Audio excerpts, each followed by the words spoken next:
I love some good Adrianisms. Those are statements by Adrian Rogers. We're going to look at one of them tonight in our Nightlight. Glance at your problems, gaze at God. This is Redeeming the Time Brothers podcast, a podcast by Gene Kissinger and Norman Kissinger, two brothers who spent their lives in ministry and raising large families. Our desire is to provide a digital place for those who long belong. And as always, we want to leave a nightlight on. For that nightlight is out of Hebrews chapter 12 and verse 2. Looking unto Jesus, the author and finisher of our faith, who for the joy that was set before him endured the cross, despising the shame, and is now set down at the right hand of the throne of God.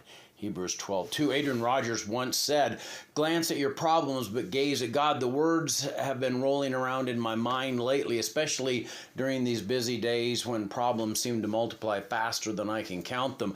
I've been thinking about the difference between a glance and a gaze. A glance is quick, momentary, like checking your watch or looking both ways before crossing the street. But a gaze, that's sustained attention. That's what you do when you're captivated by something beautiful, or when you're studying something important, or when you're looking into the eyes of someone you love. Here's what I've learned in my years of ministry and life. Whatever we gaze at grows in our perspective. If I spend my day staring at my problems, and heaven knows I've got plenty to look at, they begin to loom larger and larger until they block out everything else. The bills start looking like mountains. The health concerns become tsunamis. Family struggles become Category 5 hurricanes.